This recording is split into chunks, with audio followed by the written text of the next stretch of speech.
Have you ever felt like no matter how hard you try, the world is still against you?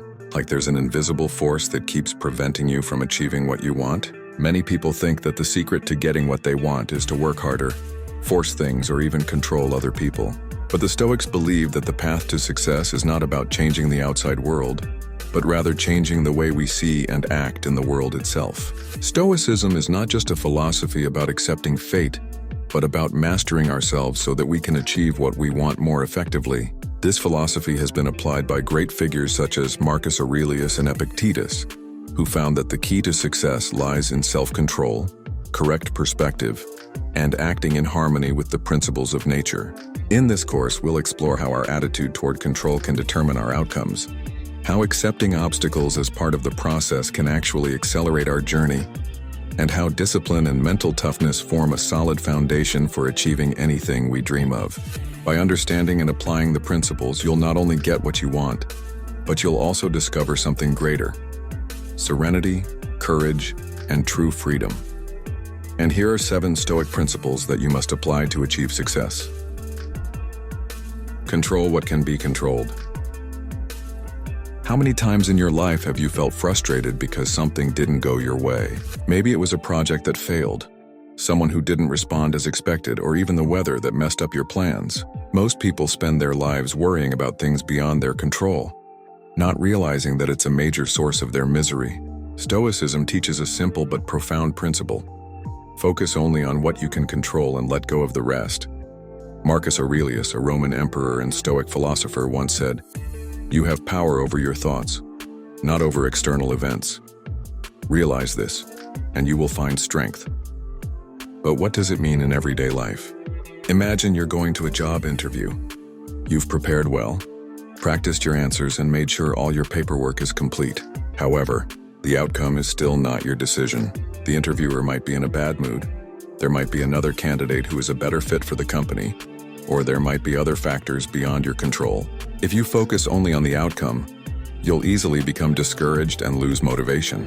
But if you focus on what you can control, your preparation, attitude, and effort, then no matter the outcome, you'll still win. It's the same in social relationships. You can't control whether someone likes you or not, but you can control how you treat them. You can't control how the world treats you, but you can control how you respond to the world. The practice of Stoic philosophy begins with distinguishing between what we can and cannot control. Things like other people's opinions, the past, or the weather outside are beyond our control. But how we think, act, and respond are completely within our control. By shifting our focus from what we cannot control to what we can control, we not only reduce stress and frustration, but we also increase our effectiveness in achieving what we want. People who understand this principle will stop blaming circumstances and start directing their energy into real action. The world will always be full of uncertainties, but control over ourselves is the only certainty we truly have. And when we master that, we will have an easier time getting whatever we want, because we stop wasting time on useless things. Action, not just hope. How many times have you heard someone say, "I want to be successful," or "I want to have a better life," but years later they are still in the same place? Most people want a lot of things, but few actually act on them. They are stuck in wishful thinking without ever taking any real action. Stoicism teaches that desire without action is an illusion. Epictetus, one of the Stoic philosophers, once said, "Do not wish for things to happen as you wish. Seek to happen as you wish." That means it's not enough to just want something. You have to take action. Imagine a man who wants to be healthier. He reads diet books, watches exercise videos, even buys expensive exercise clothes. But every morning he says, "Tomorrow I'll start." Weeks go by, months go by, and nothing changes. He remains the same, only with more knowledge that he doesn't apply. Stoicism rejects this mentality. In its teachings, one should act immediately, without waiting for motivation or the perfect moment. Seneca, another Stoic, said that we often do not lack time, but we waste it by procrastinating. But what if we are afraid of failure? Stoicism teaches that failure is not something to be feared, but part of the learning process. It is better to act and fail than not to act at all. Success is not about never falling, but about how many times you get back up. Look at people who actually get what they want. They don't just think about it, they act. A successful entrepreneur doesn't just dream about having a business, but he starts small, tries, fails, and tries again. A great writer doesn't just want to write a book, but he sits down every day and writes, even if it's not always perfect. If you really want something, stop talking and start doing it. It doesn't have to be a big move. Start small, but do it now. Nothing will come by itself. Stoicism teaches that a desire not followed by action is just wishful thinking. Accept obstacles, use obstacles. Imagine you are on your way to a big goal in life, but along the way, you encounter obstacles that seem to block everything. Most people would complain, get frustrated, and even give up. But for a Stoic, the obstacle is not the end, but the path itself. Marcus Aurelius in Meditations wrote, "What gets in your way becomes your way." This means that the challenges we face are not something to be avoided, but rather something to be exploited. In every difficulty, there is an opportunity hidden, if we are willing to look. For example, a young man who wants to start his own business may face financial failure. He can choose to give up and go back to his comfort zone. Or he can use the failure to learn more about financial management and business strategy. Instead of seeing the obstacle as something that stops him, he uses it as a stepping stone to becoming better. In our daily lives, we often face obstacles in various forms: criticism from others, failure in an exam, loss of a job, or even health problems. But if we look at it from a Stoic perspective, every obstacle can be a lesson. Criticism can teach us to be better. Failure can teach us new strategies. Loss can teach us to appreciate what we have more. The key is to change the way we view adversity. Instead of asking, "Why is this happening to me?" a Stoic would ask, "How can I use this to grow?" With this mindset, we are no longer victims of circumstances, but instead use circumstances as tools for growth. Throughout history, many successful people have applied this principle without realizing it. Thomas Edison failed thousands of times before he finally invented the light bulb. He did not see failure as an obstacle, but as part of the process towards success. So the next time you face an obstacle, don't see it as an enemy.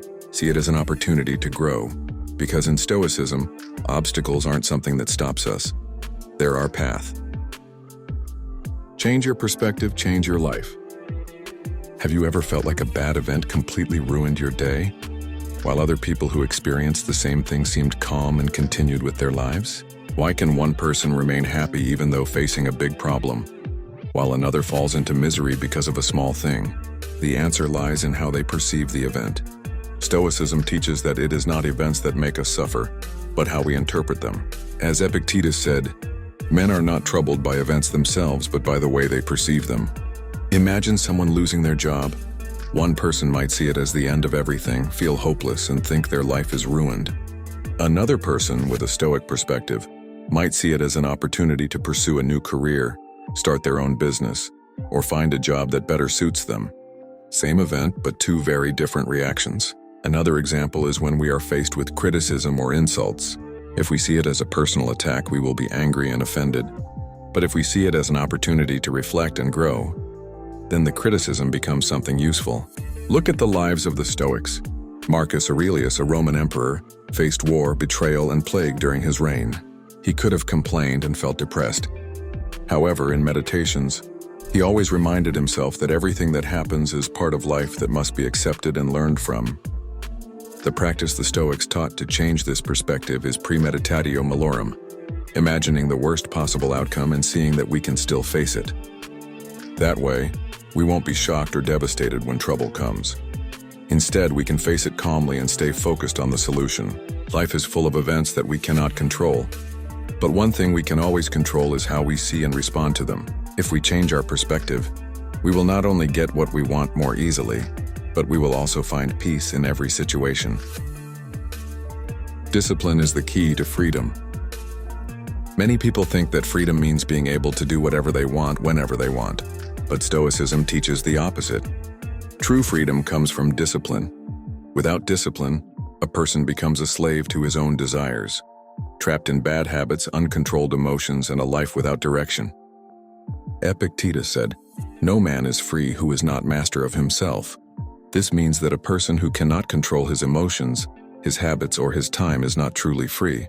Consider a professional athlete. He may have to wake up early every morning, train hard, watch his diet, and forego immediate pleasures for the sake of his long-term goals. From the outside, his life may seem full of restrictions, But it is because of this discipline that he is able to reach his full potential and find true freedom. Freedom to compete, win, and live the life he wants. On the other hand, someone who lacks discipline may enjoy instant gratification, procrastination, overeating, or lazing around. But over time, he will become a slave to his own bad habits. His health will deteriorate, his career will stagnate, and his life will be filled with frustration because he cannot achieve what he really wants. In Stoicism, discipline is not just a strict set of rules that limit our lives, but a tool that allows us to control ourselves and achieve our goals more effectively. Marcus Aurelius wrote a journal every day to remind himself of Stoic principles. As a form of mental discipline, Seneca made it a habit to live simply despite his wealth, so as not to be attached to luxury and to remain strong in all circumstances. If you want to achieve anything in life, whether it's health, success, or inner peace, there's no other way than through discipline. Discipline frees us from weakness, from dependence on others, and from the suffering that comes from lack of self-control. In other words, the more disciplined we are, the freer we are. So if you really want to get what you want, ask yourself, do I have the discipline to go after it? If yes, then success is no longer a matter of possibility, but of time. Mental resilience training. Life is full of uncertainty. We will face failure, loss, and difficult situations beyond our control. But why do some people remain calm in the storms of life while others fall apart at the slightest problem? The answer is mental resilience, something Stoicism teaches through an exercise called premeditatio malorum, imagining the worst and preparing for it. Seneca, one of the Stoic philosophers, regularly imagined himself losing all his possessions, falling into poverty, or facing a disaster, not because he was pessimistic, but because by doing this, he was training his mind to be ready for any reality. By getting used to facing the worst-case scenario, he would not be surprised or panicked if it actually happened. Imagine someone who practices failure before they actually experience it. For example, an entrepreneur who is prepared for the possibility that his business will fail. He not only hopes that everything will go smoothly, but he has already thought about what he will do if he experiences a loss. If his business does fail, he will not be devastated, because he is prepared with an alternative plan. Mental resilience training can also be done in everyday life. For example, you can deliberately challenge yourself by doing uncomfortable things, such as waking up early, fasting, or exercising in less than ideal conditions.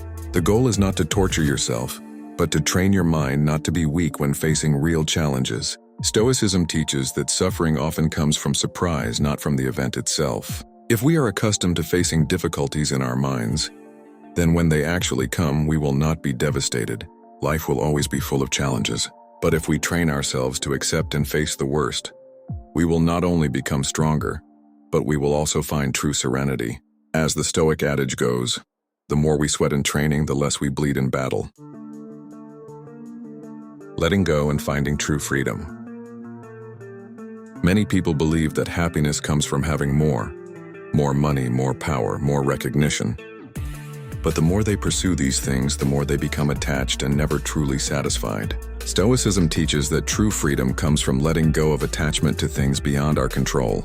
Epictetus once said, "If you want to be invincible in life, do not expect things to happen as you wish them to happen, but expect things to happen as they are, and you will always be satisfied." This means that suffering often comes not from the circumstances themselves, but from our unfulfilled expectations. Imagine someone who spends his entire life chasing wealth, but is always anxious for fear of losing his money.